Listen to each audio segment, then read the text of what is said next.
Hello and welcome to the 6CW Legacy Podcast, brought to you by Harlequin Productions. And without further ado, let's get on with the show.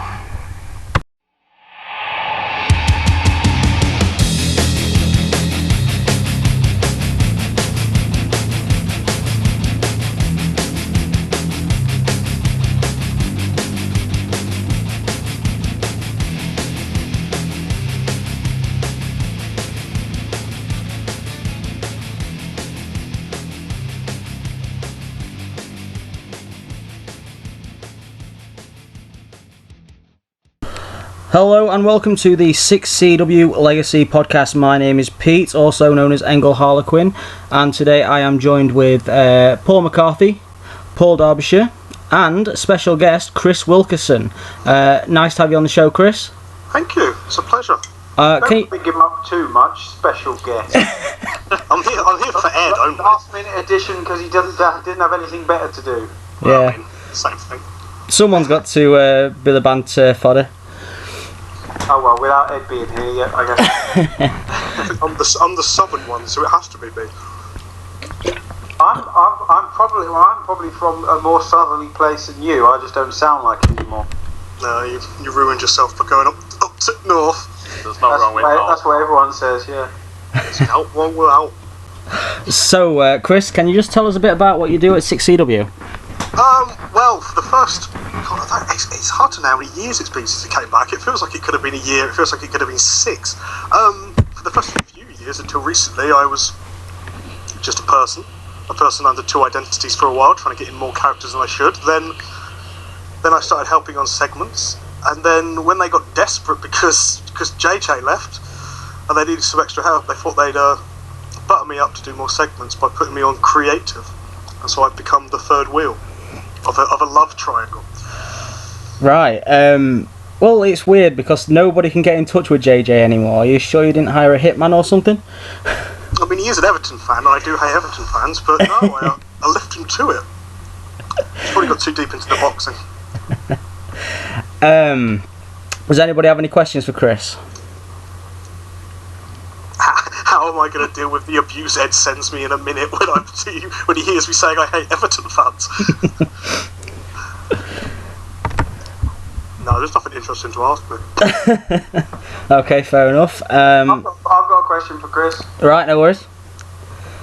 So how have you found it now since your move from segment writer to official third wheel on the creative team?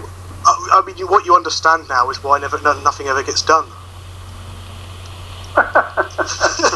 It's like 1999 WCW in many ways. You're just waiting for the wheels to completely fall off. When's the finger poke of doom happening? Well, we've had a busy day, so maybe that's what we've been talking about.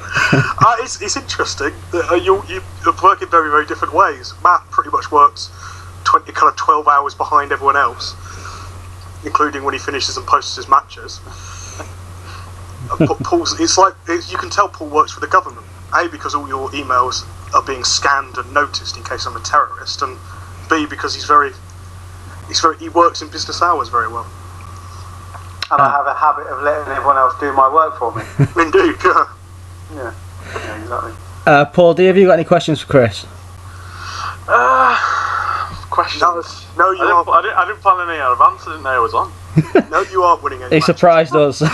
No, there's no surprise there. Chris, who's been your favourite character that you've had since you came to 6CW? What, you mean personally mine, or the ones Yeah, of the many that you've had. Of the many I've had, well, my favourite's always been DP, because he's turned up in so many different ways. I miss Jorge, but I still think... Is that how you say it, is it? That's how I've always said it. Ojo Ray, I think, is the actual way of saying it, but I got it off a Ugandan website. Funny enough, I think everyone prefers Reborn of all my people, but actually Hurst, I still think, is the one who could be the most intriguing. Were you the Ronster, Chris? No, I wasn't. In fact, I remember messaging, I must have been Paul, saying I have this idea for a comedy character. They're basically going, yeah, we have him. He's the Ronster. So you have to be the bad guy version. And now, of course, we have Man Mountain Mike. Man Mountain Mike, yeah, well. who's going to plumb new depths, I mean. Right, Remind us how tall he is again. 7'5". All right, just it's nice to add a bit of realism to e-heading. The pre-show for Night of Glory is going to be you against one of Liam's midget characters. I'm going to have Man Mountain Mike make his debut in a giant Gonzalez type suit. No. That's what we've been discussing today. Is he receiving the quickest elimination in the Gateway to Glory? What we were discussing today is how quickly we could debut him in that suit. No, we should save it for the Gateway to Glory. And Matt was going, "That's a night of glory moment. That's a night of glory." And I was going, "No, that's a tomorrow moment." That has to be today. That has to be now, right now. That's what we were saying. If you want, I can promo a little hint that something's coming. I wouldn't promo it very big if I were you. Okay, we'll get straight on to Anarchy from last week. Paul, you promised us a big show, and I think I can safely say you delivered. Yeah, unfortunately, it wasn't the big show. That would have been really good, wouldn't it? Suddenly had taken over posting for the night. Unfortunately, Chris was the only one available, so he had to take over the posting. But yeah, it was. When you warned me it was a big show, I didn't realise that you meant it was an extremely book. So I was posting, and I suddenly thought, bloody hell, I'm not halfway through, and this is taking me 2 hours. Well, I didn't have anyone's matches, and already it was 41 pages long. So obviously, I put the show together as the week or the fortnight goes on, putting it on Word, and it was 44 pages long without any matches. And I thought, yeah, this could be a long one. If Matt's posting, it'll be 4 o'clock in the morning before anyone gets to see match one. Correct me if I'm wrong, but Jeff Steele's gone over twice in a row. Yes, it's in there. Right, the first match was Mike Masters versus Robin Reborn, and Perfect Execution interfered, which set up a big match between the Red Arrows and Perfect Execution. But obviously there is the dynamic that the Red Arrows are not officially together. I think, in a way, it's a shame that Paul and Jack came together a bit late in the time of the Arrows. I think it's something probably was in the back of your mind and was something I would have wanted as well. And I think we've kind of gone, this is too good not to do. Well, we've beaten everyone else, so... So did I. Okay, there was no one else left to put us together with, so, yeah, it makes perfect sense. But no, you said for a long time that you kind of wanted them to have that defining moment where they fought against kind of one of the big names from the history of the Fed. And, there's no one bigger than Perfect Execution. That was back when I was taking less than subtle digs in my promos to try and make you do it as well. I must have missed them digs. I didn't see. You were delegating the reading to JJ, weren't you? I don't want to read the stuff. I just want the credits. And Paul D, obviously you've had your run-ins with Perfect Execution. How do you feel about things? How they're going now? How they're going now? I think we're going pretty well as a team, me and Matt. We're doing all right. We're building some chemistry. I don't think Perfect Execution really beat us. We just kind of moved on. I wouldn't say you beat us. What was your thoughts about when you were put together with Mike Hill as a tag team? Did you think that was going to work? I'm up for anything. I've never done tag team before. And interesting with it being 2 separate people. But me and Matt have had some conversations. We've got some stuff planned, and we're looking forward to it. Good. Look forward to finding out about them plans. Yeah. Hikori and Austin Stevens versus Dopant Zero. Stevens and Hikori go over. I think they needed that win. The tag champions had to beat somebody eventually. Yep. Yeah. We're not current WWE where the champions just lose every single normal match and then go to the pay-per-view and just win. But only only team they've actually beaten were the Red Arrows. Have they beaten anyone since? It's been an interesting journey with that one. I think Liam, maybe that's one of those you can look at and say that's where it's hard when it's two people, because I don't think Liam and Enigma have got on the same page quite yet.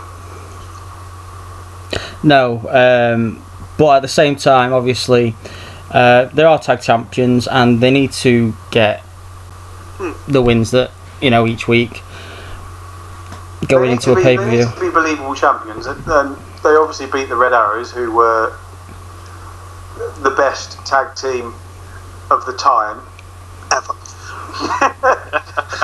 Avoiding that. Yeah, since then, their focus has been probably on supporting the Forgotten and supporting Jones more than kind of their own championship reign. So we needed to kind of have something a bit more about them. So they've obviously got they don't get on particularly well. I don't think anyone could ever get on with Austin Stevens. I think that's the dynamics that's interesting there. I think actually, if I look back into since the rebirth, all the tag teams that haven't got on have kind of.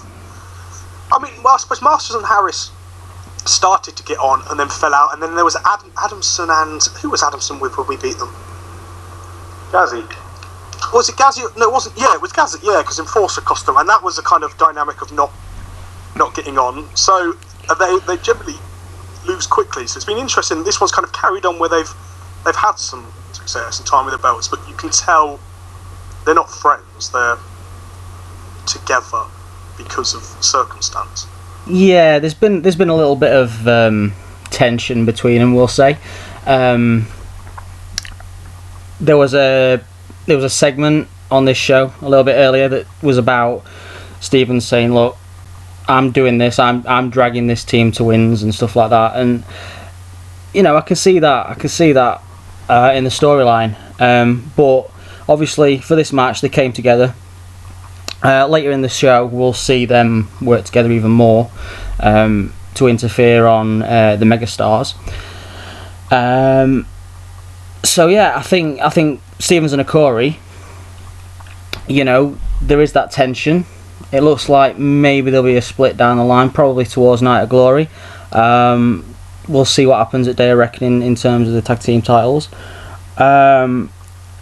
Next, as characters, they're complete opposites, because Austin Stevens is a young upstart who doesn't really care about anyone. He just wants to hurt people. He's got anger problems, etc. And Okori is somebody who's been in the business quite a while.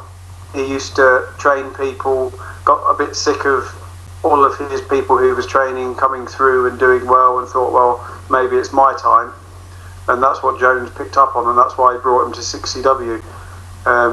He may not have had the impact that he probably wanted to have, but from Jones's perspective, Stevens and Okori have probably done quite a lot for him. They definitely kept the Red Arrows at bay, and he would say that then led to the splitting of that team.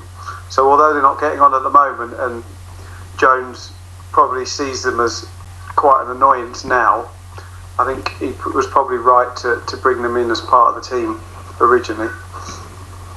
Yep. Moving on to Chael Kingdom and McManus. I saw this as a bit of a glorified squash match, personally.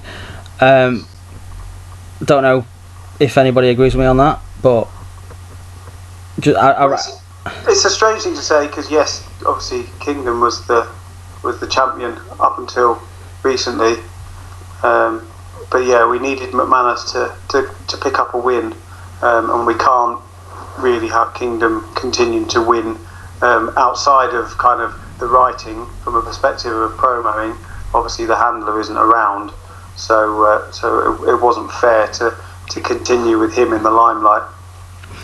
No, perfectly agree with you on that. Obviously, McManus has looked strong in the last couple of Anarchies. Do you see? He's a good character. He is.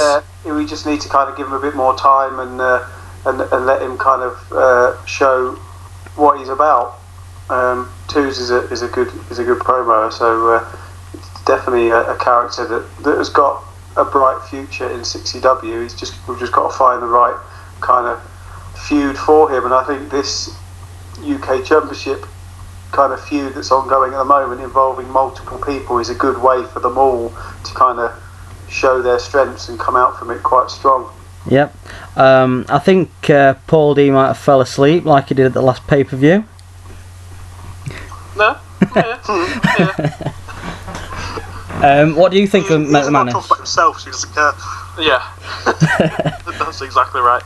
Yeah, I thought it were a good match. As you said, I think McManus needed to win. Kingdom's not been around for a while, and it really set up that later on for what happened later on in the night when Fifth and Heath got together. So yeah, I thought it made sense. As I said, Tuesday's great. I'm sure there'll be plenty more wins for him. Yep. And then we've got the contract signing between Engel Harlequin.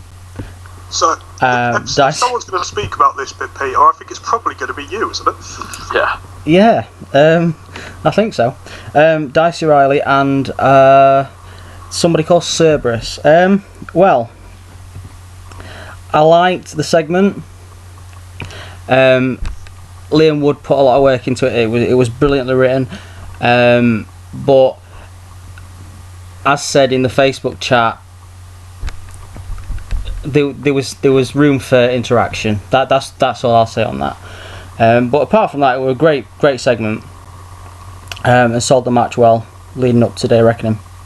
I think we've got to a point where, in fact, the actions aren't speaking louder than words with those lot at the moment. I think it's very much we need to have a calm before the storm, because if we do it every time and everything goes crazy always, I think it gets to a point where even Liam's going to be going, well, this doesn't make any sense, this is unrealistic, and that's, Liam's got maybe the most violent mind of everyone in this group. Yeah. And if Liam gets to an extreme match and goes, no, I don't think they'd be having a throwing knives at your head gun match, then, we need to limit. I think sometimes just to make sure that bit has that settled down, especially at the moment, I think the characters are more interesting verbally than they are kind of with action. Yep, so do you agree that obviously there should have been some interaction in that sense? I think we've got some very subtle different characters there, so I don't know if... there could have been, but I think we had... I think you're going into that, I think you all would have seen that contract signing and think this is going to be crazy. But it didn't need to be. So whether it was just a case of, everyone, we'd smartened up to a bit, and we've also got to remember we're in a world where Jones is in charge, and he doesn't want crazy mayhem. He doesn't want anarchy. He doesn't want chaos. No, so he's not gonna just go out and go, well, let just the three of them for that point go out there and do what they want. Nope. So it was almost it was an indicator of the show, I think, and probably plays into the hands of something. Yeah, I think there was a little bit of Jones' influence on proceedings there, especially with all the security, which. Who's paying for their medical bills? It's been delegated to someone we adopt an approach like the US. They have to pay for their own. We don't have the NHS when 60W comes in to play. They have to pay for their own. You get your own insurance. Yep, you pay for your own medical bills. That's it. NHS does not support 60W. And then, of course... We'll have more of the doctors out on strike if suddenly they've got to start taking care of the walking wounded from 60W. 24/7. Yep. Obviously, I'm moving forward a little bit, but it is relevant to this segment. Vincent Costello got added. He has been involved in the feud. He's had matches with Cerberus. He's had matches with Engel and Cerberus. I can't remember which one of you or Matt had the idea to do this, but it's my favourite idea of the recent shows, I think, to have Costello slot into that. I really think that suits what's been going on with the story, and it adds an almost completely... There's an element there, if you don't know what on earth he would do, there's a kind of a story going on between the three of you, and then there's just an absolute wild card that has a... It also possibly brings the Forgotten into the story in a way that Cerberus hadn't really done. It's because now there's kind of politics in there with what happens with Costello, so it's quite interesting. I can see that. I can see them Go on, sorry. Yeah, I could. With Costello involved now, I think they want to take him out for later on in the night for the Gateway to Glory, and no DQ. It gives them a way of doing that now. But I think he'll more than hold his own in that match. He's shown before, like he's a great competitor. So I think it's a great addition there myself. You see, personally, I've said in my prediction, Vincent Costello will take advantage of the Anarchy and just get the pin. I mean, we're lucky in that respect that M is, he's had his own reasons for not being around, and I think we know how good he is and how good a character Costello is. That he's.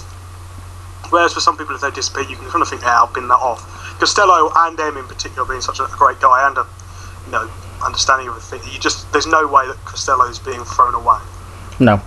Arguably, he's been the heel of 6CW since the comeback. I'm looking forward to inventive ways of using this glass fist thing that Cerberus has brought to the ring as well. But I'm sure Liam. I'm sure Liam will find a way. He'll either make it violent or sexual, but it'll be used. I think Ed's come up with some good ideas on Facebook chat. I don't think Ed's ever come up with a good idea in his life. Yeah, that's the most obvious oxymoron I've ever heard in my life. Yeah. Ed and good ideas. Have you people been reading his predictions again? Yeah. I read them quite regularly. I just go, really? Yeah, he did say that. He did. I had to check that I hadn't taken any drugs just before I started doing those predictions, to be honest. Cause it'll come back and the next prediction will be, and then actually a swan is going to win the Gateway to Glory. Oh, Mandy. Because you get to R's Bance, who was flying everywhere. I didn't think you could get any more ludicrous when he actually said that Clark James, aka Beer, would be winning the Gateway to Glory. Windmills. If there's ever a way to get yourself kicked off a 6v2, is if we let Beer come back and win the Gateway to Glory. Yeah. Ed, we love you really. Get to ours. Right, Jeff. This is your moment now. The Megastars versus Jeff and Mike Hill. Not telling you who wrote that match. Just saying. Was it you? I enjoyed it. Did you? That's alright then. Yeah. I enjoy every time I win. I don't take it for granted. It did not happen very often. You need to slice some more money under the table though. I'm going a bit thin, and all these pins you're getting. Yeah. Is it you that keeps writing them? Is it? Yeah. It's good. Keep it going like that. No, I thought it were a good match. I thought the result was it was what was going to happen with the Forgotten coming out to ringside. I thought straight away they'd get distracted. But yeah, I think it's their own fault for getting distracted really that they lost. But yeah, I'm looking forward to Day of Reckoning, going up against them again. I enjoyed the back and forth that we had last week. It was good to get some interaction under the belt. I can't remember the last time I actually had a promo against somebody.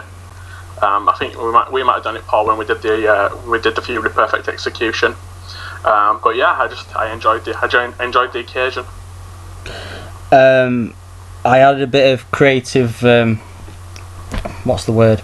I was a bit creative with the whole Austin Stevens and Corey thing because I was told that they interfered. I thought, you know what, just bring them back into ringside and have them at commentator's table. Paul, what do you reckon to that? When you said it across, I was reading. I was like, I'm sure that wasn't part of the outline, but it works. So I'll let you have that one. Yeah, I was racking my brains thinking, and checking through emails and messages and thinking, I definitely didn't say that. But okay, reading through it, yeah, no, it was a nice touch. It added to it. It gave them a reason to be there rather than just kind of, we'll wander out and we'll interfere with your match. You know, they were there and they wanted to comment on what was going on. So no, I'll let you have that one. Thank you. As I say, I don't usually do interference as just like basic interference. I like to have a bit of creativity with it. But Hill and Steel are on a roll. Chris? 2 wins. Yeah, 2 wins. Chris, have you had a part in Jeff Steele and Mike Hill getting a push? Do you know what? I don't even think I've done a segment for the two of you. I think Matt's very very private with where he lets those two get going.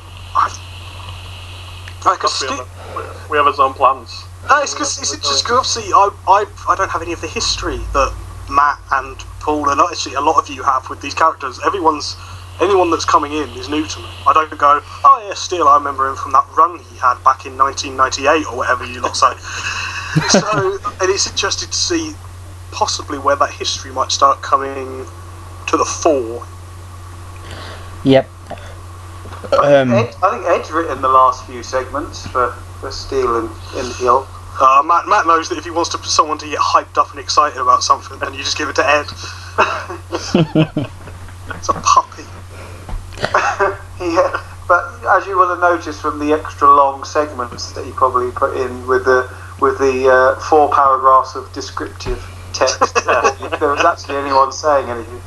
I must admit, noticed that I can tell when my segments are coming because they're short and sharp and to the point. Where Ed is just, I'm thinking, God, I need to get these bloody things done. I'll just get the details that I need in. Ed's going, what kind of day it was when these two started having that discussion. I wonder what they'd done in the morning that had affected this kind of mood they're now in. I think for somebody who waits until Sunday evening to write them, you wouldn't have so much time to describe it in such a poetic way. But no, he obviously reads lots of Dickens and Bronte before he starts. Before he takes his Mandy. It's desperate for games. It's also desperate to get some Bronte. Okay, next up we've got Wood versus Perez. Did we let Liam write, book, control every part of that? It seemed a little fourth wall breaking, especially the ending. I think that possibly wasn't even booked to be on the card. I think we might have just been sent that in the post in blood.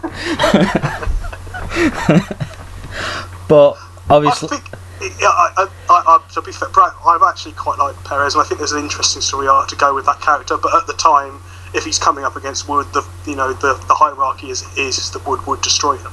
Yep, definitely. How much, and he done it, and it's good, not to do the joke about the heel turn, but he needs to be doing heel type actions to stay a heel, so it fits. Who are we on about now? Wood. I thought you were a face. It's hard to keep up. Outside of that fresh material, it is good. It's a podcast legacy, mate. We just got to keep sure that's nailed on. I mean, I've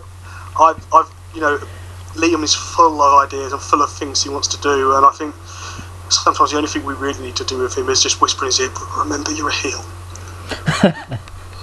Yeah. No, Liam did ask if he could write that match after we put it on the card. I thought it would be an interesting addition to the card because Perez does have a story to tell, and it makes him a bit more believable if he starts to face bigger names. Even if he's losing, being put in that kind of spotlight helps that kind of character. And I think it's an enjoyable character. Liam does some good stuff with his promos for Perez. But yeah, I did allow him to write that one, and the direction for the end bit was from me. But so I just let him have a bit of free reign, and I thought it worked well for the show. You've been watching Deadpool too much. Well, I have watched it quite a lot. Right. I like the fact that you can't moan about that one with yours and Dicey's promos. Yeah, but that was brilliant. I'm not moaning about it. Kids to scream, "It's not a real name" at me. Don't even know what that means. How is it? What do you mean, not a real name? What? When was that? Dicey's last promo. He did it one where it was a birthday party booked for a Paul McCarthy. And Dicey got dragged away, and he was just screaming, "It's not a real name." Oh. Paul McCarthy is not a real name. No, obviously not. No. He continued that on this week. Last week, as well. But yep, Cameron Faith versus Aaron Heath. I think Aaron Heath has been nailed on to win every single one of these matches, but because he's been promoing on a Sunday night, he's had no chance. I think we make it look enough like Heath's going to win, so Ed goes absolutely mental and starts winning while he's reading. The process of writing anything with Heath is, how can I make Ed lose his shit but then get disappointed? He loses at every show anyway at some point. He gets. I don't know if he even finishes reading things. I'd imagine he passes out and he wakes up the next morning and goes, I fucking lost. Well, just as a bit of creative input for you, for the 60-minute time limit match, I think you should either go the direction of Aaron Heath wins it in the first minute and loses it in the last 3 seconds, or he wins it at the last minute only to get it taken away from him again. I'm tempted to have him win it twice, but someone else win it 3 times and getting that last one very late because of awful substitutions. Oh, sorry, I've got a completely different way. He'll enjoy that anyway. We're going to get a Spanish waiter to come in and take it from him. He's actually said that he's going to promo earlier this week. Instead of Sunday at 9:46, he's going for Sunday at 9:45. He said he'd do it on Saturday if he was allowed to have threads for each match, but a lot of people shouted him down and said they didn't want it, so we haven't done it. I didn't. I thought that was a really good idea, Chris. I don't know why you didn't want to do it. A message on the creative group saying, "No, I don't want it either. Can you deal with it?" I was all for that, but I can understand obviously why you don't do it. And to be honest, you know how it works now is fine. It's all right. You're already. There's 11 or 12 promos already, isn't there, for the pay-per-view? I think it works well. It's not confusing people, and it sets Night Glory out apart from every other pay-per-view. If we have something special with separate threads and separate music for each one.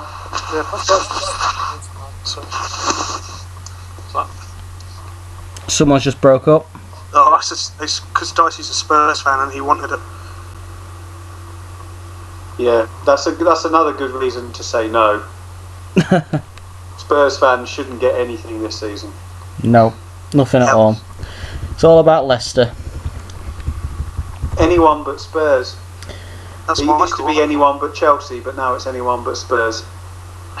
It used to be anyone but United, but you know. Yeah, but they're kind of a mid-table, kind of a nothing team now, aren't they? I wondered which United you were talking about, and then I realised you meant that United. Well, I'm not talking about Leeds United. No, you said they were a mid-table nothing team, and I was thinking they are a mid-table nothing team, just in the wrong division. Okay. Great team if people didn't keep stealing all our best players. Yeah. Who do you support, Paul? I'm a Leeds fan. We both support Leeds. Oh, for God's sakes! I know. Chris, help me out. That's right. There's a song we can sing to the two of them. We are the Leeds Scum. It's the only football pitch I've ever spat on. I walked on the pitch on the day they were promoted from League One. I was there with a mate, and I thought, I'm going to spit on this pitch to prove, just to show the pitch that I don't like it. They do have some very good fans. I mean, you know, they burn coffins with their owner in them and stuff like that. They are the only fans I've ever seen celebrate a goal by punching each other in the face, which was an interesting affair. It's better than being so upset that you've lost a match that you punch a horse in the face. Yeah. But you are talking about the place you live there. You know what you've done is go, not only do I support an awful team, but I live in an awful place. I actually live in Sunderland, so I'm okay. That's even worse. Okay, so I was about to make an awful joke then. okay, so Crime Lord versus Keith Leone. Did we finish our chat on Heath and Faith? Did we wind up Ed enough? My plan for the Day of Reckoning match is for Heath to actually pick up 6 or 7 pins throughout that hour. Nobody else getting pins, just him picking up. Just keep pinning people. Yeah, just 7-0, and it looks like that he's just absolutely unstoppable. And then in the last 3 seconds, he gets pinned. think that's a good idea. That I want to have that. a late interruption by Triple H to cost him. Maybe But then Sorry. maybe we could sort of hint to Ed. He's gonna hear this. I don't know why I'm saying this, but we could hint to Ed in the Facebook chat that it's about how many pins you get, and then just totally write it the opposite way. Yeah. Yeah. Yeah, that's fine. Just completely lie to him. I'm down with that. So, Paul, do you want to wind up Ed some more? No, I'm good. I'm sure there'll be other opportunities throughout this chat Oh yeah, definitely. to wind him up. And if not, I'll just pick on him on the Facebook thread later on when he's drunk, talking about pulling hefty women in Revolution. Okay, then Crime Lord versus Keith Leone. That match was very well written. I really enjoyed reading that match. I enjoyed that match. That was the one we were going to change, wasn't it? Because it was so bad. You didn't like it? No, I'm kidding. I love all Crime Lord matches. That was a Gazzy match, wasn't it? I think Gazzy wrote that one. You guys are like that, yep. Yeah. Yeah, no, it was a really, really good match, that one. Gazzy even said himself he enjoyed writing it, which is always a good sign as a writer. If you're finding you're running out of things to put in, then you know it's not going to be your best work. But no, he said that he really enjoyed and was actually quite upset when it finished. Did he write the ending segment as well with Mike Masters interfering?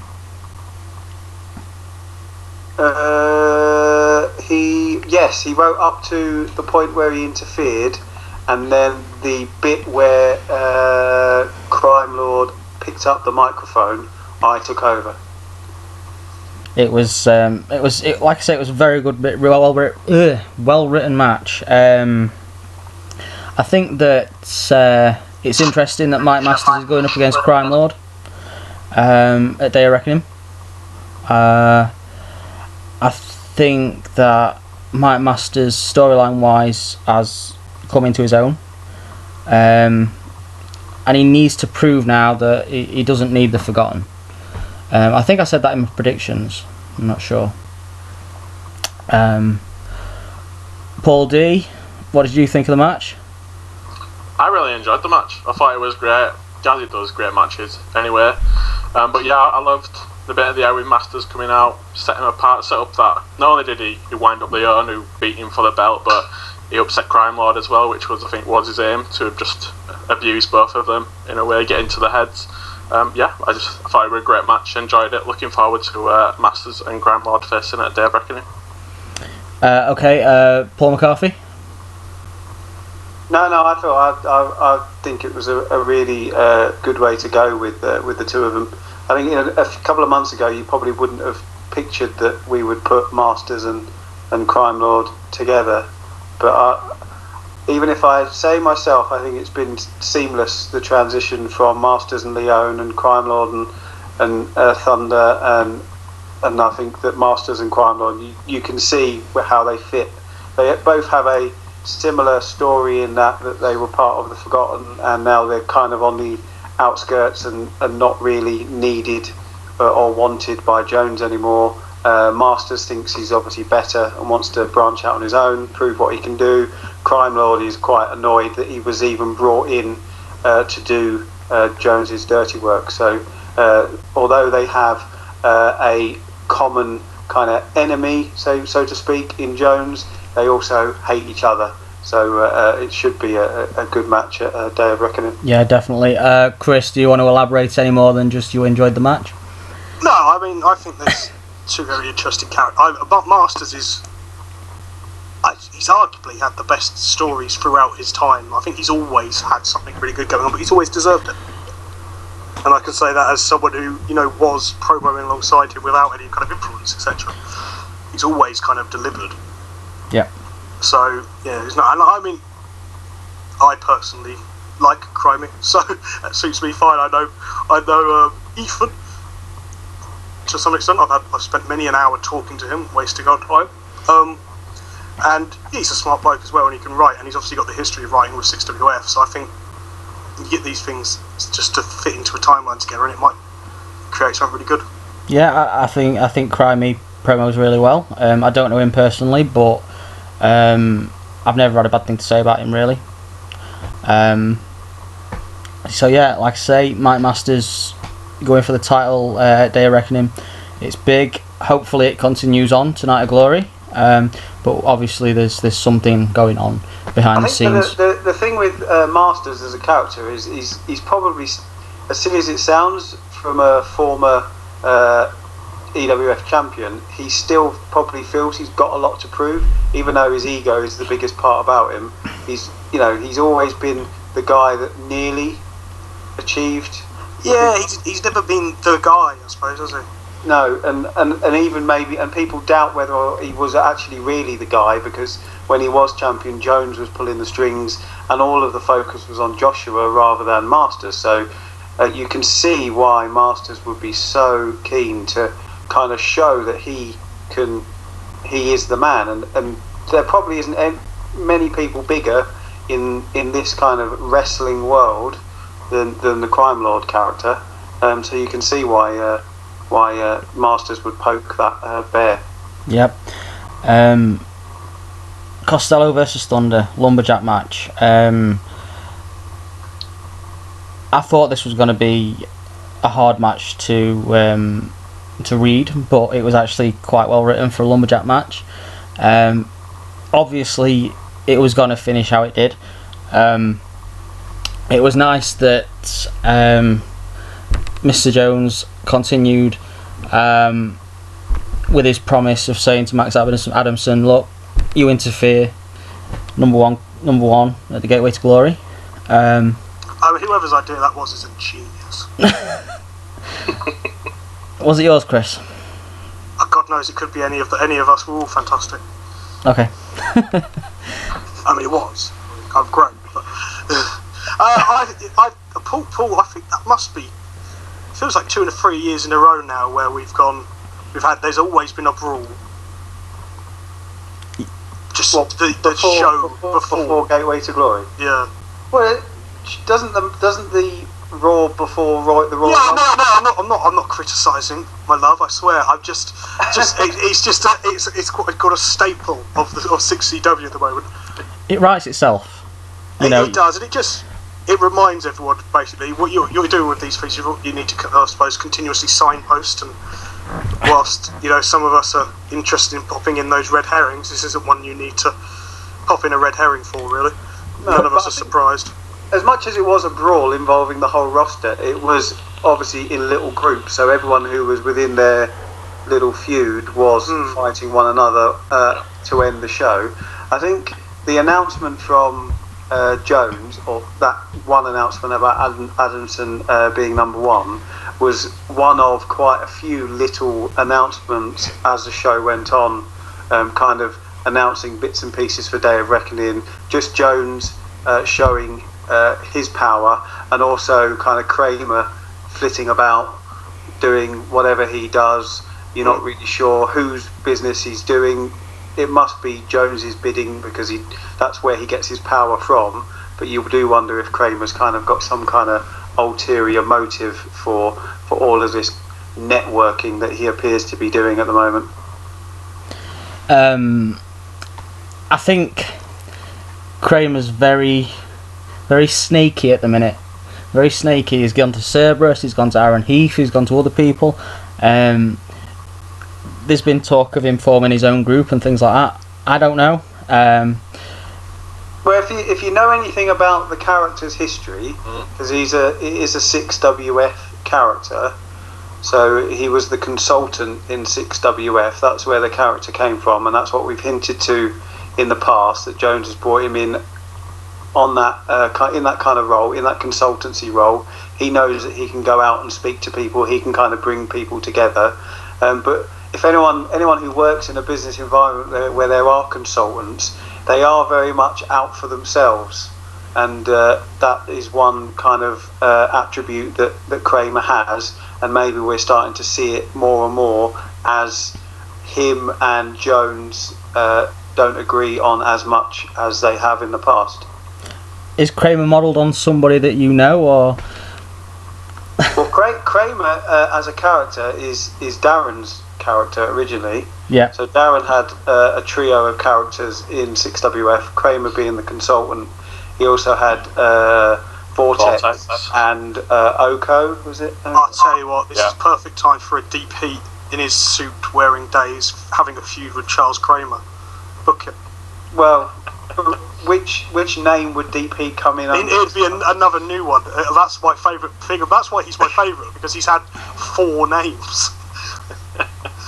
Yeah, I'm sure I made him Mexican at one point. You made him Mexican. I was reading a show. I was like, my character's now Mexican. And I wondered, what has Liam been doing to Paul to allow that to happen? Of course. His talk of a Mexican midget. You said, look, I'll make someone Mexican now. Go away. Yeah. That was the agreement. Of course, talking of Kramer and Darren, if any of you have read his promos for Caden Kramer in the EWF tournament, they are very well written. I don't know if any of you read that. Not got much variety with the names, though, is it? Caden Kramer. The idea behind that character is that he's is it a nephew of Charles Kramer, but he has issues of his own and hates wrestling, but wants to wrestle. Hates wrestling, so he wants to come in and kind of destroy the thing that he hates the most. Which is an interesting character. I think that's the thing about all of Darren's characters. They do have quite a really, really interesting backstory that you can almost, that he kind of just hands over to you, and it just gives you so many options when you're writing. Joshua is just ridiculous. It's a short story that Darren wrote a few years ago, and he sent me that short story when we were discussing the character originally, and a lot of what's happened since with Joshua and the kind of things that with McCoy, etc., all came from that short story. So that's brilliant. Right, so we spoke about all the individual matches of Anarchy. What did you think after posting the show, sitting back and having a read? What did you think? Great show, great guys, great life. Aren't we fucking awesome? That's what I thought at that precise moment. I feel like a little bit of that time where when that posted, I think the three of us all kind of went, that was good. Yeah, we got that one right. It was very good. Beforehand, I think you'll go through. When you said this is a bit of a beast, I thought that's probably not going to be a beast just for the hell of it. I think there's reasons for everything. Yeah. I think as a creative team, I'll probably say that we probably felt under a bit of pressure coming into the new year. JJ leaving, and then we had a little bit of problems with the first pay-per-view of the year, and so we very much did want to make a point of kind of proving to ourselves and to everyone that we could do this. This wasn't it wasn't going to start falling away just because JJ had gone, and I think that over the last few shows we had shown that, and then I think this one kind of just put the full stop, crossed the T's, and just showed everyone that we are taking this seriously, and we do. You've still got it. What we're doing, yeah. Yeah. I mean, it wasn't because JJ had left. To be fair, Matt was ill. In the end, what was it? 24 hours. There was there were lots of reasons that kind of factored into the delay at that point, but that is what it is with this kind of world. There's always real things that kind of get in the way of times that you want to be posting shows and stuff. Yeah, I mean, we spoke last podcast about the work that goes into it, and these delays will happen. It is what it is. And I think now I think over the last few weeks we've developed like a network of writers. So it's a lot more of a collective team. So we have the 3 people on the main creative team who will obviously come up with the storylines and make sure that it's moving in the right direction. But I am really keen for everyone to take responsibility for doing something for the show, whether that be behind the curtain or something. You're just very keen for someone else to take the responsibility. Well, I've been doing this for 4 years, you fucker. Let somebody else do it. It's old now, to be fair to him. Yeah, I mean, I haven't posted anything on Behind the Curtain yet, but I have got some plans. I have got some stuff written. It's just a case of getting it out there.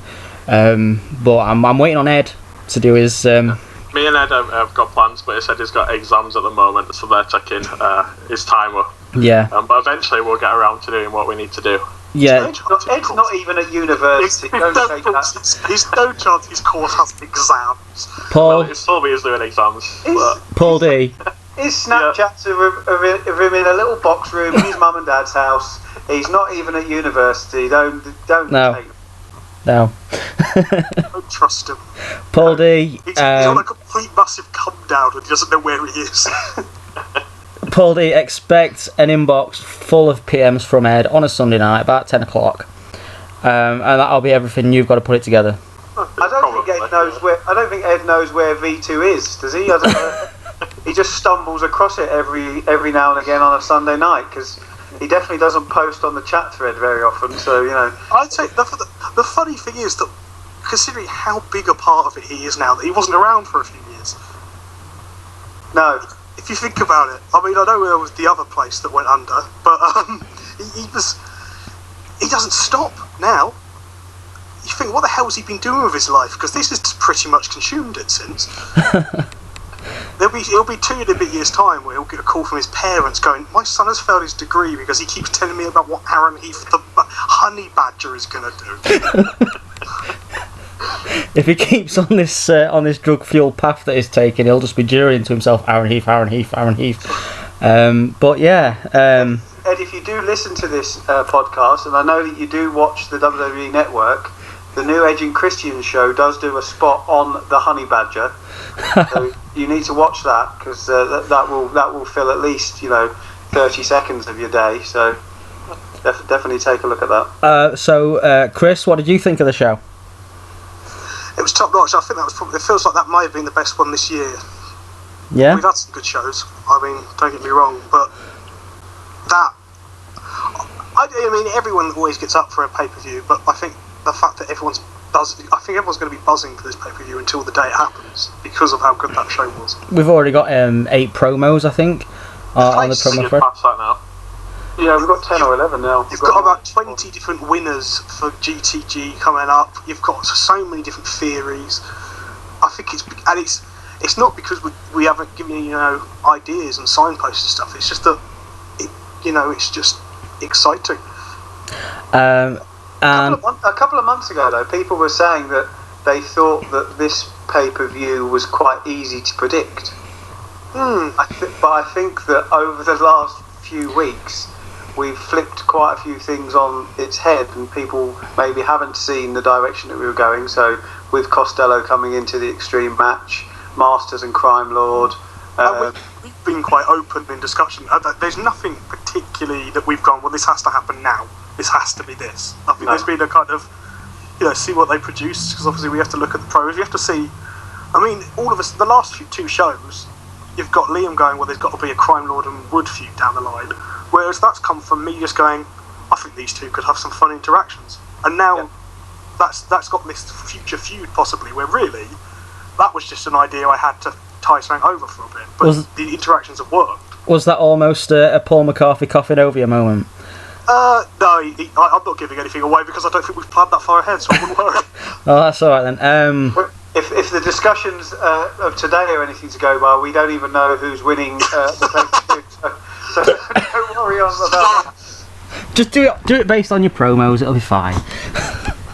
We're gonna speak to Blade and see who he thinks should win, and base it on the rules around his fed.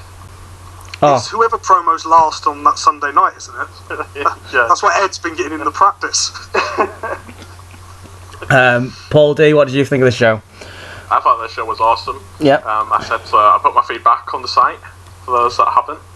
I thought it was a really good show. I thought everything on there made sense. I thought it built up the pay-per-view really, really well. Added a few more matches to the card that potentially weren't taking place. I just thought it was a really great show, and credit to you guys that wrote that. Fantastic. Keep on with the good work. Yeah. I can't take any of the credit. I didn't write anything. Next time. I just delegate. I'm just the ideas man. Speaking of delegation, Now it's ideas, man. All of a sudden, blood. this is how I think the structure goes. Okay, so you've got a tower. You've got Paul McCarthy at the top, sat at his desk. You got Chris. You got Matt, and then way down at the bottom in a cage is me writing out triple threat tag matches. Well, you know, to be fair, the person knocking on that cage door is Ed, going, "I'm here for bants, get to ours."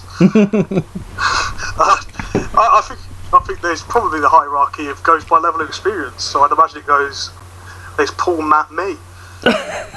Because I mean, I'm new to the game, whereas, you know, Paul's been doing this for ages. Matt has. How many feds has Matt run into the ground? I mean, these guys got experience. He won't hear this, but so it's fine. No, but I mean, obviously, I've never had that long arc picture. I think what I am struggling with is having the patience. Yeah. Patience is hard. I think of an idea, and I sit to myself, and think, well, that might as well just happen now because that's cool. I don't think, well, that could happen in 3 months. And I don't remember the calendar either. So it's that's because you watch WWE too much. So it's just machine gun fire of ideas and just see what sticks. But it's like we were talking about the pay-per-view, and obviously we changed that pay-per-view, and I was thinking that's great because that'll make Thingy come closer, and it's still months away, but it feels like it should be tomorrow.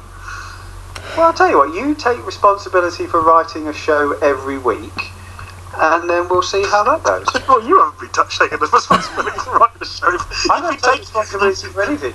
You've been taking the responsibility, you've been taking the credit for writing a show. My own children have put themselves to bed tonight. I don't even do that. They're going to come down and go, Dad, you need to go to bed soon. Shut up. Upstairs waiting for the bedtime story I promised them an hour and a half ago. Are they going to read to you? I've given them the Facebook thread and just told Ed to entertain them. on the Facebook thread, you did mention maybe having a special live event. Are you still thinking about that, or is that just out the window? Who said that then? You did. Did I? What is this? Yeah. What did I say? When you were on about, because you removed the pay-per-view, didn't you? Yeah, I said that maybe we'd have a super show. Yeah. Or something. Yeah. And I have got that. I've got an idea that I've been pitching at Paul so hard that he deleted the. And it was a really good idea, I can tell you that. I was trying to think today the best way, when you said, that really brings into line my idea, and I was trying to think of the nicest way to say, I'm sorry, I've deleted that. And in the end, I couldn't think of anything apart from, I'm sorry, I've deleted that. So I went with that. I mean, if I have to write that whole show, it won't happen because I won't do it. But it should happen. I have got that email, so don't worry. I do know the idea that you are referring to. Chris, I am open to writing a multi-man tag match. Oh, good, because it's a whole show based on that. It says it's 2 12-man tags. Looks like I'm writing the show then. And they're meant to be 1 hour time limit draws, both of the matches. Okay, Day of Reckoning. Speaking of time limit matches, are we expecting this show to be about 7 hours long? Oh, I thought you wanted me the results. I was just writing them down. I'll have the results if you want. If you can tell us the results first, because I'm pretty sure most of it's still up in the air. If you look at my predictions, they are close enough. Close enough to what? To the truth. We don't know the answers, so they can't be close enough to anything. We went by people's predictions, so we'd just be going, well, he wants to win this match, and he wants to win this match. I have spoken to Ed. Ed is the oracle. No, we use the predictions to formulate a 5-bar gate, and whichever ones get the most votes, we go for. Is that how you do it? That's how we do it, yeah. So if we end up with a swan winning the Gateway to Glory, it's because because of Ed. Ed's now going to be on the website, just putting as much feedback on as possible, many predictions as possible, just with the word Heath. What I'm now thinking is we need to write a slot into the GTG where a swan comes out. And bombs Heath. Yeah. That's all. Sodomizes him. Yeah. Go to Mike Conrad's bin, which is just outside of Blade's nice cardboard box, which God. Derek Trotter sold him. Mike Conrad. Oh my god. Swan segment, bucket. You're the one who kept letting him back in. I thought, yeah, that was Dubs. I blame Dubs. Dubs was too nice. Well, I sent The European in him. That's what it was. It was I sent Yarmouth Blade a split. Just that laissez-faire attitude. I sent Yarmouth Blade a PM inviting him into the Gateway to Glory, by the way. He's a handsome man, Dubois. I've never quite gotten over how good looking he is. It annoys me. As in the character or Theo himself? Himself, he's just a handsome devil. Well, you know, he's French. What do you expect? I know, but he's just a handsome swine. I know, it's terrible, isn't it? It's awful. It's like M and his hair. Yeah, a man with the perfect hair.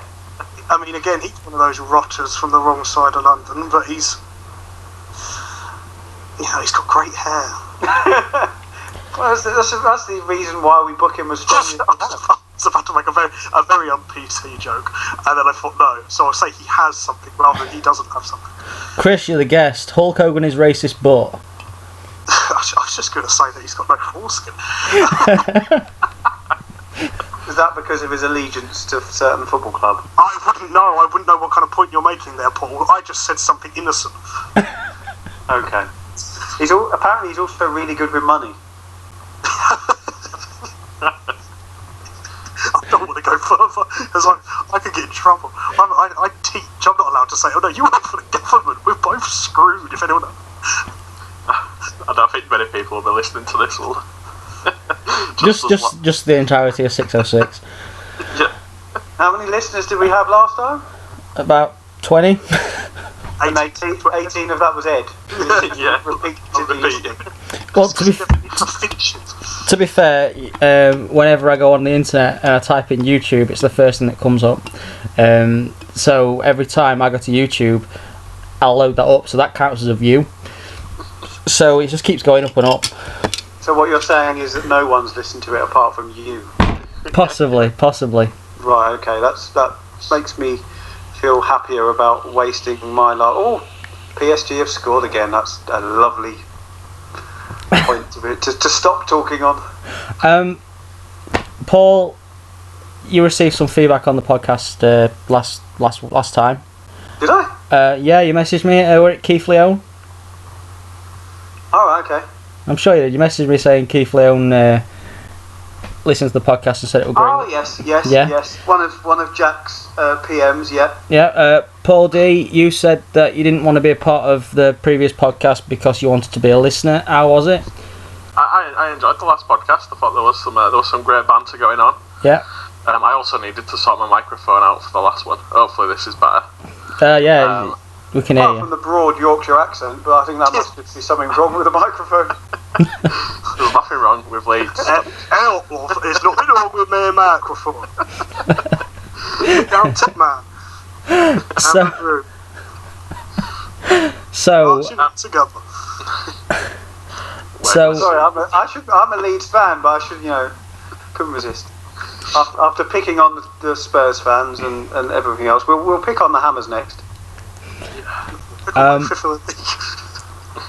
Paul D, have you got any podcast predictions for Day of Reckoning, or you just want me to go through my predictions?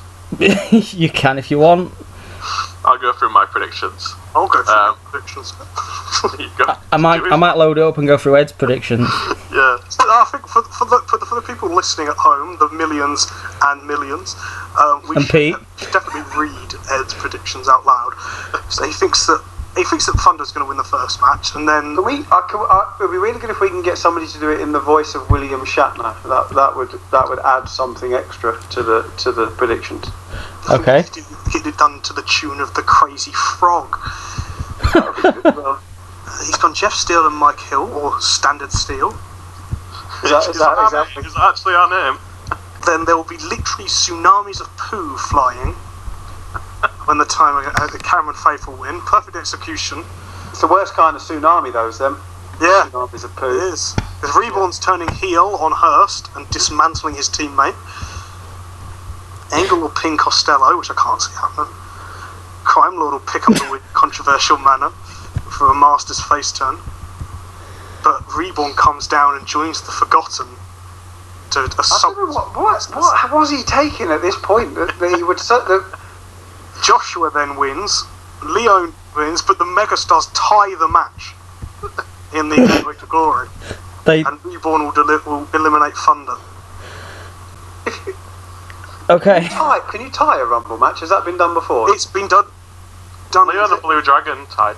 It's been done by Bret Hart and Lex Luger. It's been done by The Rock and Big Show, kind of, and it got accidentally done by Cena and Batista. Alright, wouldn't you just restart the match then? They did, but Vince McMahon was sitting on the floor because he'd blown both his quads walking to the ring. I go back and watch it because the man is a master of keeping his composure. Yep. The Lex Luger and Bret Hart win at WrestleMania. Lex Luger had a match against Yokozuna, and then whoever won that faced Bret Hart at the end. Did he? And he'd fought Owen earlier in the night.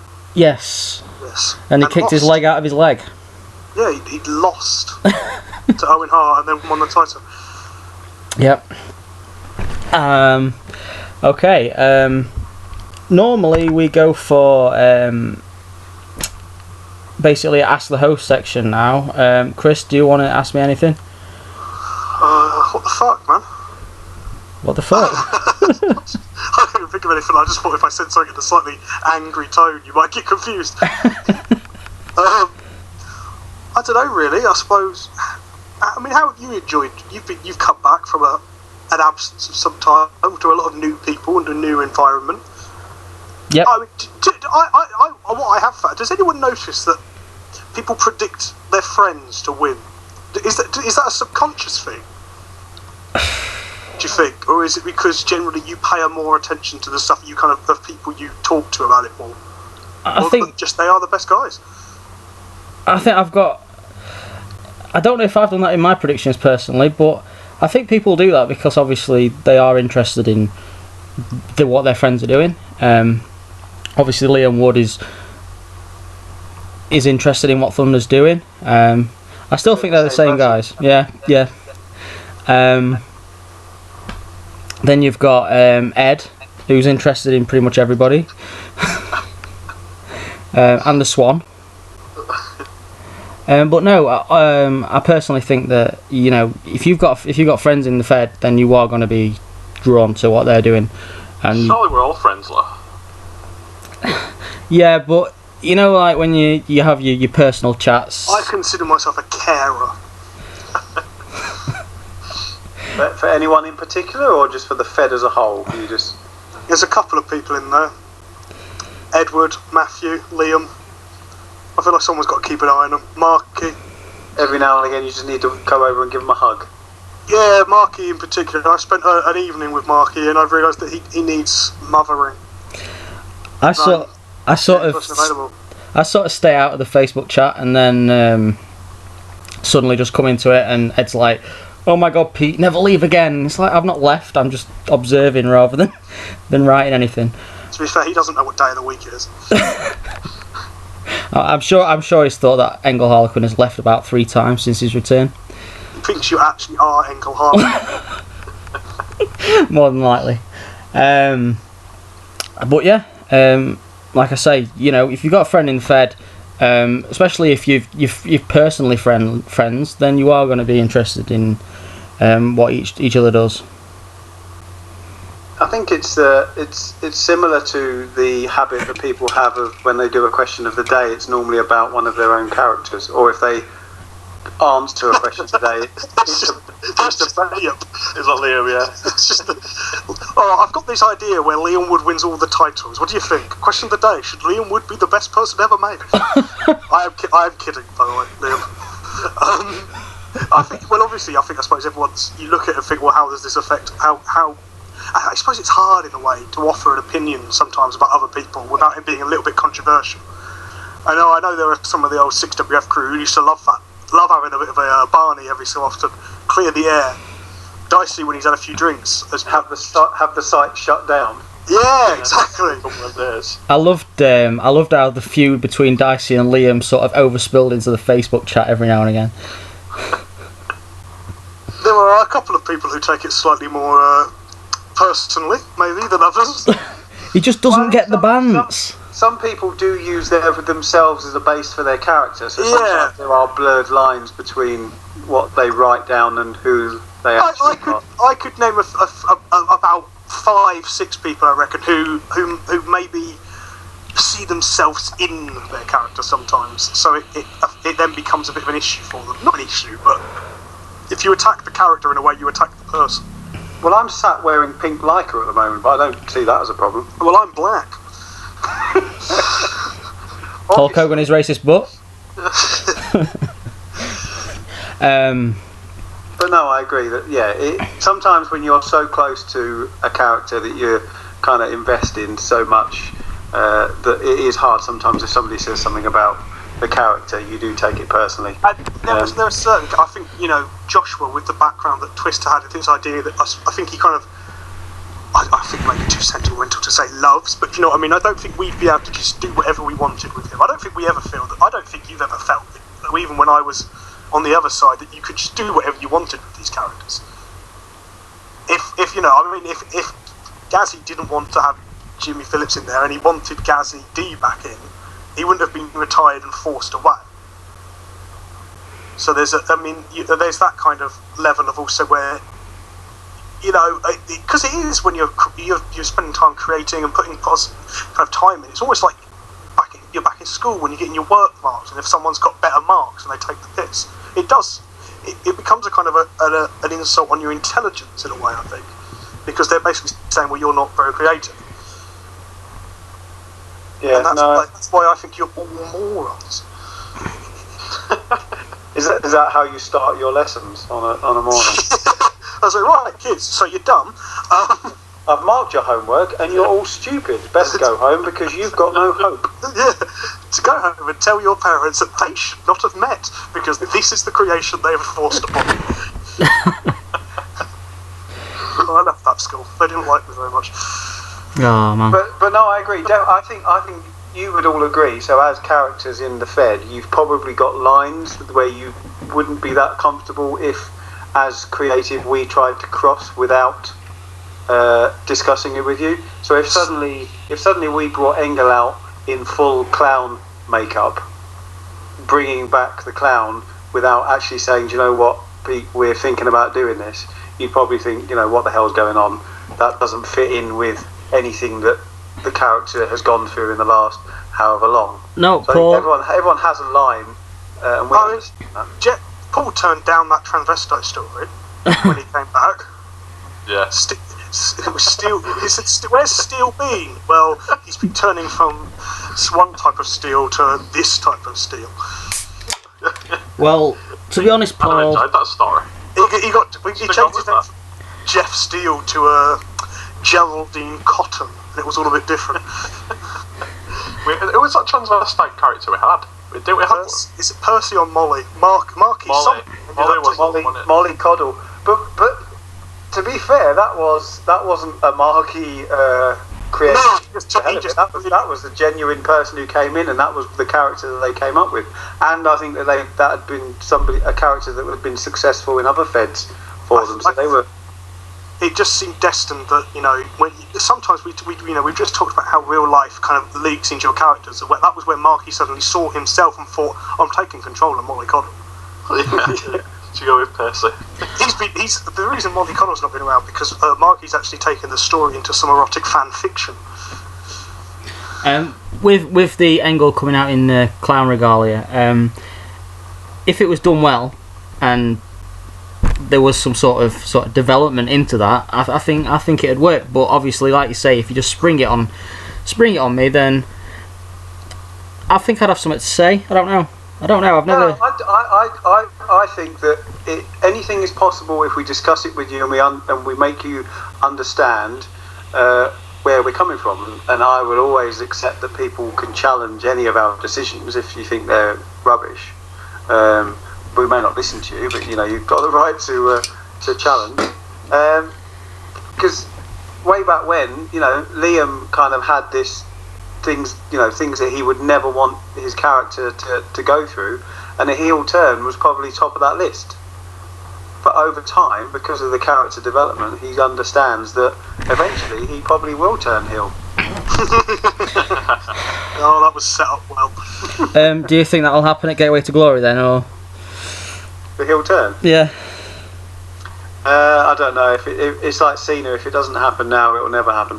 He needs to pull it off with his writing, doesn't he? Yeah. Yeah. But no, you know, the same with your characters, Chris. If suddenly we started doing stuff with Reborn or Hurst or make one of your characters Mexican without you realising it. Yeah, exactly. You'd be problems. No, but I think everyone. I mean, if I sat character Paul next week and said I've written this bit to the show, don't worry, I'll post it when you don't need to read it. And I'd had Lexa come out and just masturbate in the ring. It would be his kind of behaviour, but it's not something he'd probably approve of in the Fed. Well, he'd normally film it and sell it and try and make money from it, as he has done. Your character base is Dirty Dead from EastEnders, isn't it? But there's just that. I wouldn't take. Thunder and go. But actually, this whole thing has just been a massive lie. He's got no morals, really. Mike, he doesn't come and pop into the chat very much, but his whole thing has been this persona is, it's very real. He's had some pointed feedback where he's not liked things being done because it doesn't sit well. And we don't, there's that, you look at him and think, well, oh well, but we remember those things. At the same time, I've written segments for Thunder that have changed because I thought, well, he doesn't like this. And whilst it would be funny to piss him off, it also, it's character development. And if he's not going to promo it, then it doesn't work anyway. So if I can fit into the character he's promoing, then it's much better writing. And it makes it easier if you're promoing something and you can see it developing. It gives you the bother to do it again. That is one thing. And an example of that, and I'm sure Liam will speak up if he doesn't agree, but a couple of shows ago, Liam said he wasn't particularly happy with a segment between him and Crime Lord. But then this past week, he said that he completely understands where that segment was going and the story arc that we were trying to tell. And whilst I poked the bear a little bit when I first came on and heard that he wasn't too happy and didn't say anything, I went out and said, look, I hadn't written as a one-off just to take the piss. There was a reason I'd done it in a certain way. And also sometimes I think we have to make sure our characters lose, whether that be a verbal joust or a match. And sometimes it's just what happens. They're going to have to lose to get anywhere, because if they don't lose, they don't have that depth of character. Yeah, it's something that me and Pete have spoken about quite a lot, that there's nothing worse than people just coming out and just trying to make their opponent look weak all the time and showing no weakness in themselves. That doesn't give anywhere for the feud to go if one guy's just coming out and shitting all over their promos. I think it's right. I think you need to create flaws in your own character. Otherwise, you've not really got nothing to build on yourself. If you come out and you say, "Oh yeah, I'm the best," where are you going to take that going forward? I know we've used it before, but the old Mark Matsko type thing. If you're going to come out with a grenade launcher and start killing people and stealing their finishes and stuff, or burn the postage stamps. Yeah. Yep. Dropping a nuke. WWG, love it. So looking at Day of Reckoning, what do you think is going to be the big surprise? The big surprises for the pay-per-view? Chris, you're not allowed to answer that one. Okay. I don't know the answers yet. Well, nor do I. Actually, answer it. We might come up with some good ideas. Come on, let's have a quick creative session, the four of us. Okay, so personally, I think that Joshua will get will lose his title at Day of Reckoning to Thunder. And Joshua will go on to sort of a marquee feud for Night of Glory. I think that Liam Wood and Thunder should have a rivalry, which probably, I don't know, I was thinking maybe if Joshua and Liam Wood got entered into the Gateway to Glory just because with the Forgotten, And glad you ended that sentence. There was like a pause between Liam Wood and Joshua got entered. There was a pause. Oh, I wonder where he's going with this. We're talking about Ed's book here again. Yeah. but yeah, and have Liam Wood win against Keith Leone and unify the two titles at Night of Glory, which would sort of signify an end to a chapter. And if you wanted Thunder to win to end the Forgotten storyline, you could do it with that match. If you wanted to go the other way and extend it further, you could go with the Forgotten having the Undisputed title. So it opens up avenues that perhaps aren't there now.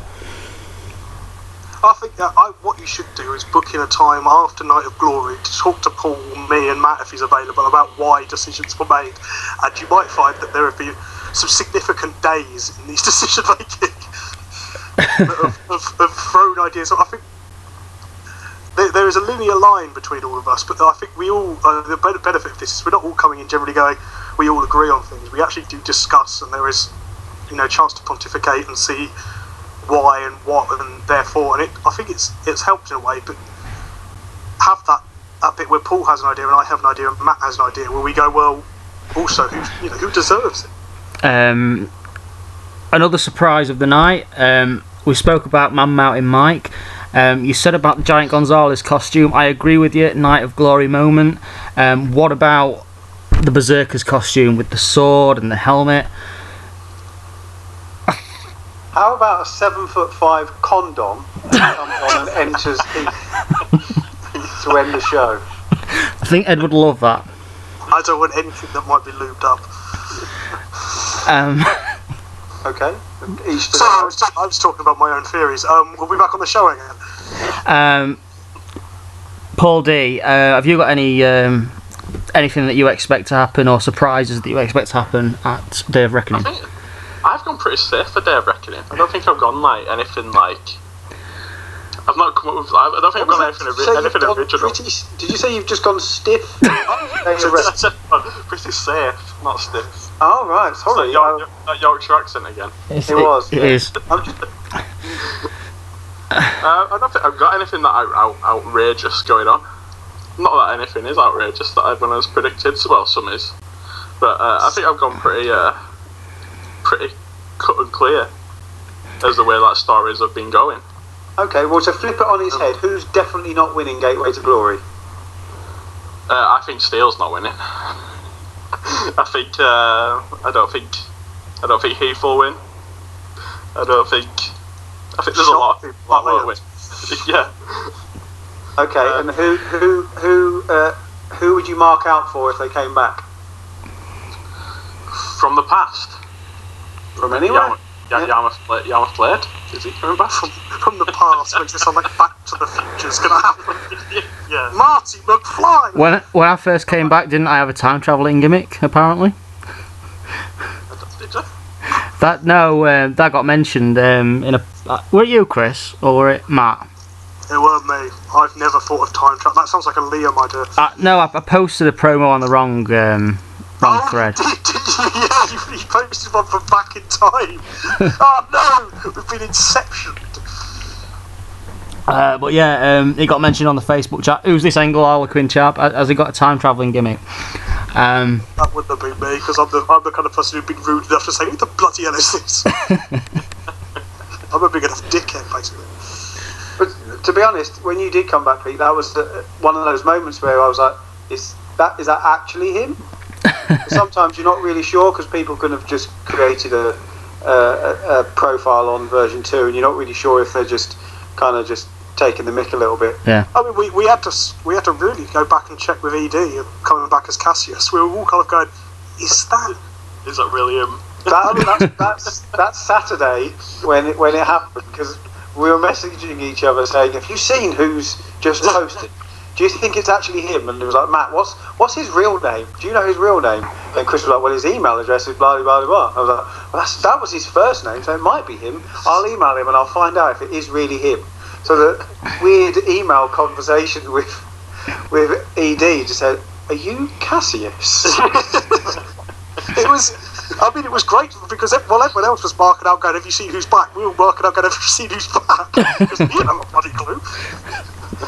It was as much of a surprise to us as anyone else. When I was actually sat in a soft play with my kids, and I just happened to go onto the website and just flicking through the promos, and I was wide-eyed at my phone. I just couldn't believe who it was. But then obviously the whole Sherlock Holmes mission started after that, trying to work out if it actually was him.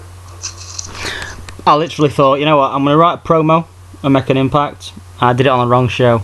It was... Yeah, that was your time travel gimmick one. If that sums up your career.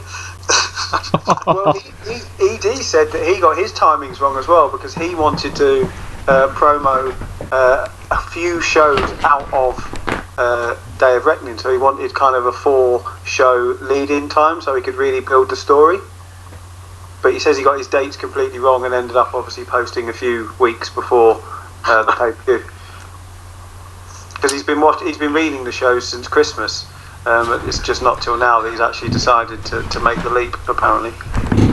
But it's ideal. You guys don't know who's going to win, so it's a fresh face. Exactly. It's just another one to add to the list of people that may or may not win, depending on how we feel over the next week or so. Have you not decided then yet, is it? We've had some interesting discussions today, as far as Paul will let me go, I'd imagine. No, yeah, we've had some interesting discussions. We've been looking at the pros and cons of a number of potential winners. That was the big. I drew up an actual list of pros and cons for a lot of people. So I mean, which helped. Have at it, gentlemen, because if you do so, which suddenly clicks, it certainly isn't over. Somebody made a good point on 606 chat regarding the Extreme title match. Vincent Costello got entered into the Extreme title match because they didn't want him anywhere near the Gateway to Glory. So that's Engel out the window, that's Dicey out the window, that's Cerberus out the window. So at least you've narrowed it down a bit. Well, I mean, most people are in a match. On the Costello thing, Kramer visited Costello way back when in hospital to tell him that he would never ever get near the title scene again, and they would do whatever they could to stop him having that chance. So if you read back from months ago, you'll see exactly why they've decided to put him in that Extreme Championship match, because they think that is the best way to ensure that he isn't fit for the match. Right, I get you. Okay, I want to talk about Roadblock. You mean something that isn't 6CW? Yes. I think that sounds like a perfect time for me to actually have to say goodbye to you gentlemen as well. Okay. But you might be the only one who actually watches wrestling. I know. But this was going to be a guest appearance, and I've been here for 90 minutes. Not a problem. You've been a great guest, mate. I will look forward in the future to come again. You've caught me lucky on a night where, well, I have work to do. I just can't be bothered. Basically. Okay. Well, the plan is to try and do a weekly format. I think me and Paul have discussed that. Whether that happens it's up in the air at the minute, because obviously I'm always on the chat. If I'm not around, just replace me with Ed. We're basically the same person. Ed 10 years is ago. normally too busy going out around town.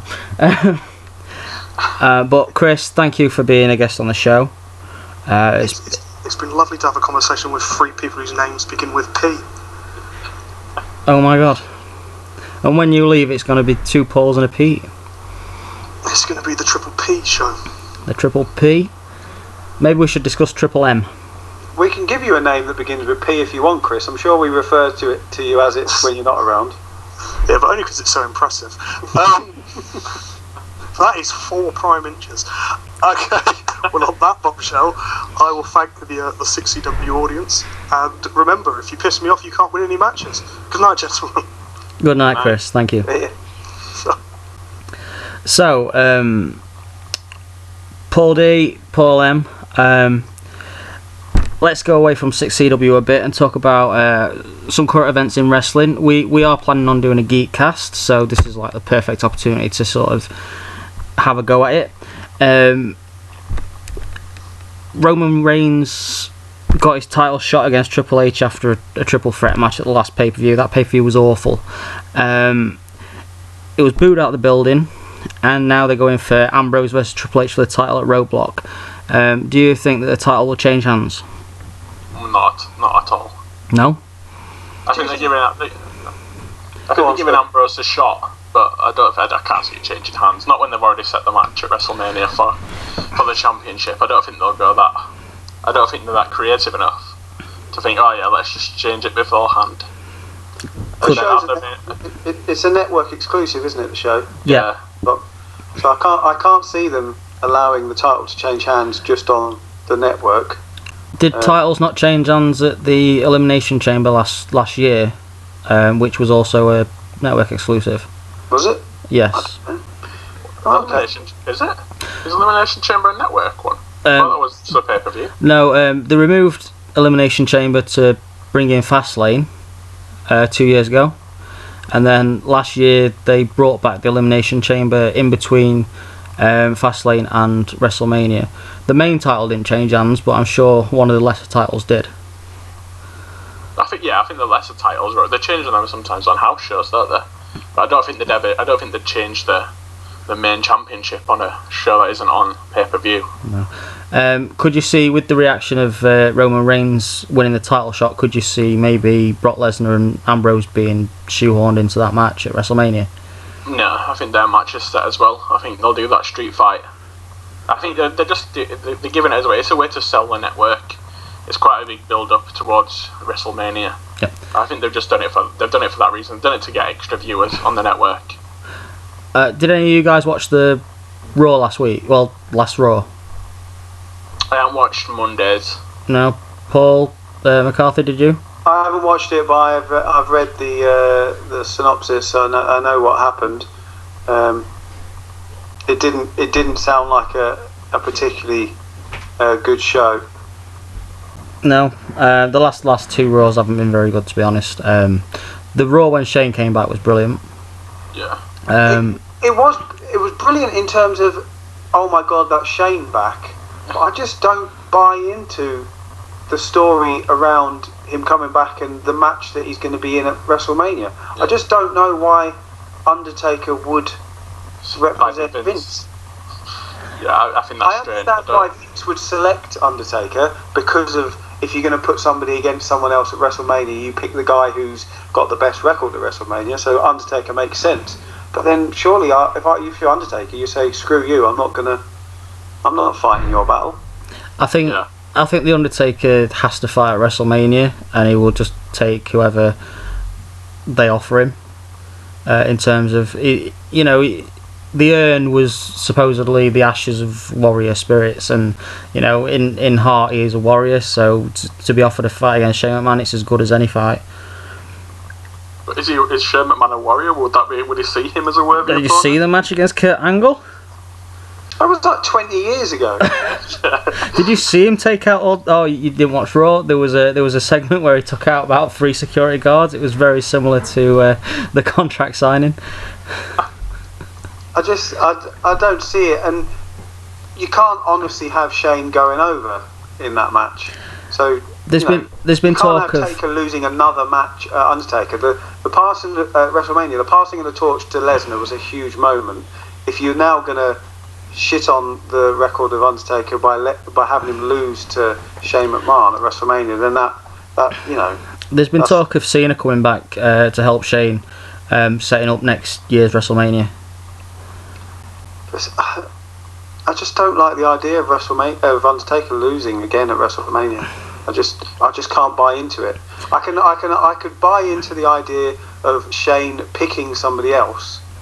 So he picks someone, and maybe he picks Cena, and Cena comes back, because from the looks of Cena's Instagram feeds and all of his Twitter stuff, he's getting ready for WrestleMania. Yeah, he's back in the gym. He's doing something, and I don't think it will just be a 1 minute appearance at the end of a match just to help Shane. I like to think he comes back for something a bit more than that. With this being the size of WrestleMania that it is, you'd expect something big. And to beat last year's was probably one of the best finishes in a long time. So expectations are high for this one. You see, to be honest, this WrestleMania just doesn't do it for me. It's meant to be like the biggest ever WrestleMania in terms of attendance, etc. And to me, it just doesn't feel like a WrestleMania at the moment.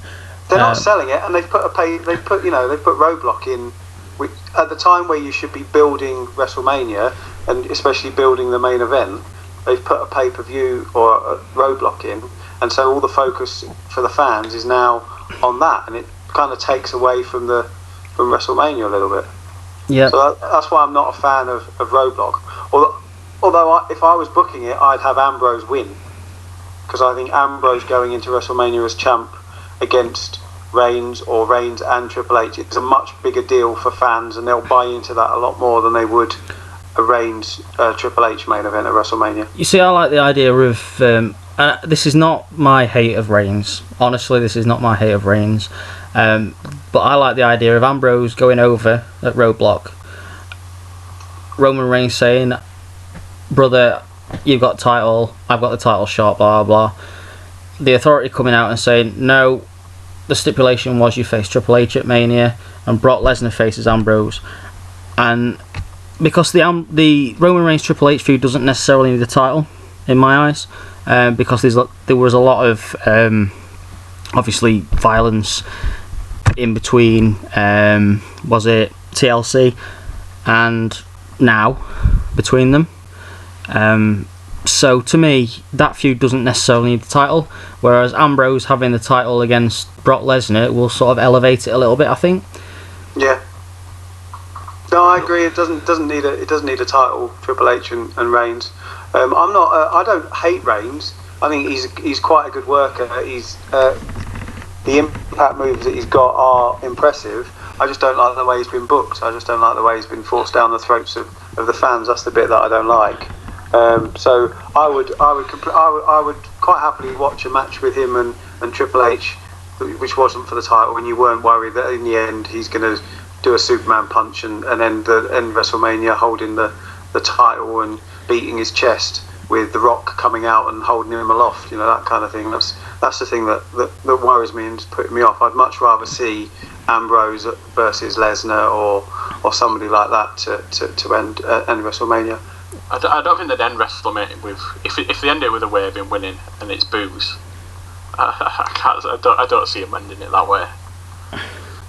Yeah, but they can't repeat what happened last year. I mean, the match itself, Roman Reigns Brock Lesnar, was quite a good match. The selling was good. It was worked quite stiff, and the ending was done well. Seth Rollins obviously sneaking in, but to do something like that again, where Roman Reigns gets screwed over, I think it's a little bit overplayed now. The thing is about the match at WrestleMania that at the moment is making everyone kind of stand up is going to be the Intercontinental match. It's going to be the match, it's going to be the Owens, the Zayn, the Neville, whatever that multi-man match is going to look like. That's going to be the one that probably steals WrestleMania. You reckon they'll bring a few other NXT guys in for that? That would be good. If they could bring a few. They want to bring Balor in at some point, don't they? With the talk of two other guys from the Bullet Club that they've signed going straight to the main roster. A lot of people don't like Balor. I don't understand that. I'm a big fan of his. One, for his entrance is just awesome. Yeah, it's incredible. And just his style in the ring is one that I really enjoy watching. I think if he can come back the Raw after WrestleMania, that might have more of an impact than at WrestleMania himself. Yeah.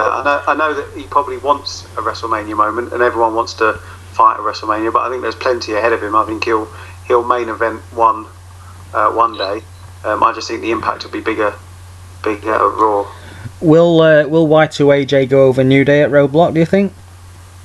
Well, did they not split? Did Y2 not? Did Jericho not turn heel again?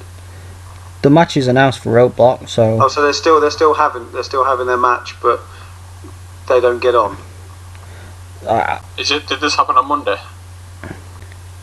Yeah. I'm confused with what's going on there. Why would you have them start off heel and then go face to go heel again in a matter of weeks? That kind of booking works for Big Show, so why not do it for everyone else? Yeah, Big Show, Mark Henry. and Ryback is going down that direction as well, I've noticed. With his new Goldberg pants. Yeah, I've read on message boards that they're building him up to fight against Goldberg at some point. There has been a bit of talk about Goldberg coming back. Would you invite that, or do you think his day's gone? Each other. It will just be an absolute botch fest. One of them will just drop the other one on their head. I just can't see it at all. No. Goldberg's too aggressive and Ryback's too aggressive, and they'll end up hurting either themselves or one or the other. It's not a match that I particularly want to see. I was never a big fan of Goldberg anyway, because I prefer a technical wrestler rather than a 2-minute match where he holds the guy in the air for 30 seconds before power slamming him. Okay, so ignore Roadblock. WrestleMania is booked how it is. Roman Reigns, Triple H, Ambrose, Lesnar. If Roman Reigns was to beat Triple H, do you think first of all that Ambrose would beat Lesnar? No. No? I don't think so either. I think Lesnar will win. Do you not think that it'd be the moment for Ambrose? No, I think no, but I think he'll carry on a bit. Maybe SummerSlam. Maybe then he'll get his revenge. But I don't see him winning at WrestleMania against Lesnar. No, I think SummerSlam. I think they've got to go for the Shield triple threat that's been promised for so long, and yet injuries and other things have obviously come in the way of that. But no, in my eyes, I think Ambrose could do with the win against Lesnar, but I don't like his punches. It's like he's slapping, and Lesnar sells it like it's nothing. And I think Ambrose possibly needs to work on his offence a little bit in terms of actually showing it, making an impact.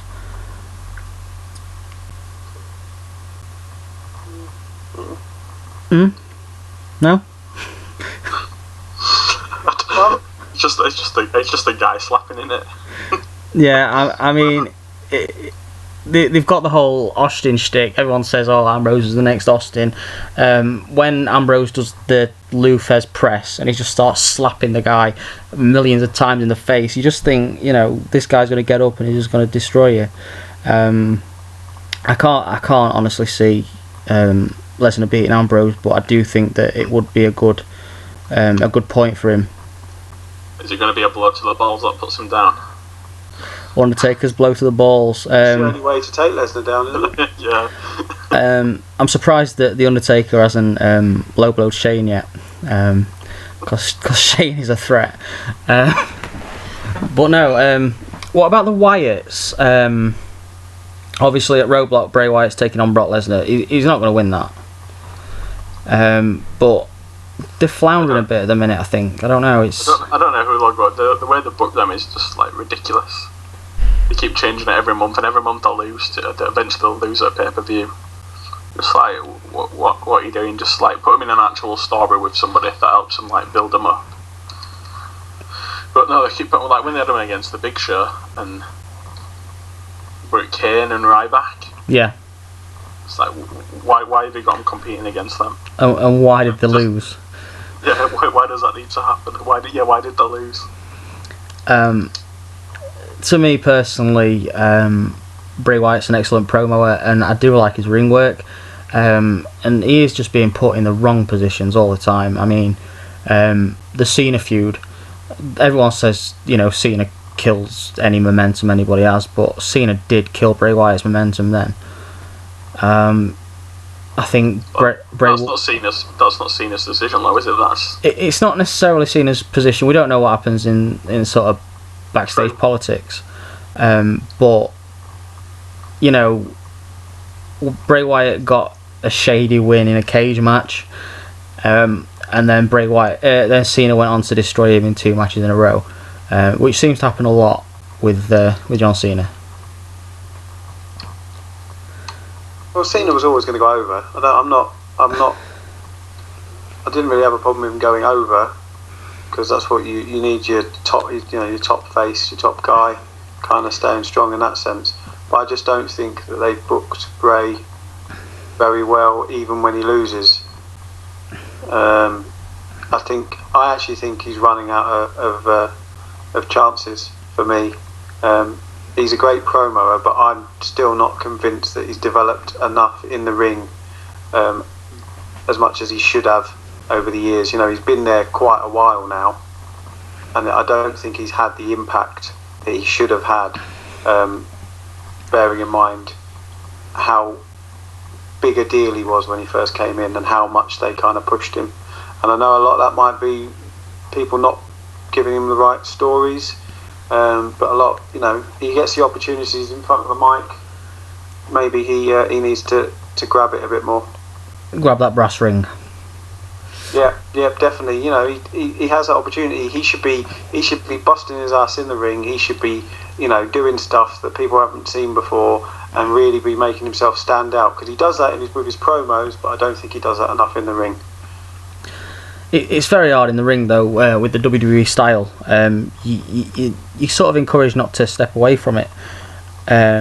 Even such as Kevin Owens, he's got some sort of innovative moves, but he's still stuck in that template that they have. I mean, how many times has he done sort of what he did in NXT, where he was diving over top rope and things like that? He doesn't really do that anymore. No. I think it's more what they're told to do rather than. Do you know what I mean? They want him to look a certain way. Yeah. For that character, even if they've got the ability to do it, might not necessarily want. That might not be the direction that they want that character to go in. Whether that's right or not, that they don't get to use the whole repertoire of moves that they've got. I mean, in the TLC match against Dean Ambrose, Bray Wyatt pulled off some really good moves, and it seems like they sort of say, right, okay, every so many months you're gonna have a big match. That's when you're gonna showcase, sort of thing. But they don't push the momentum.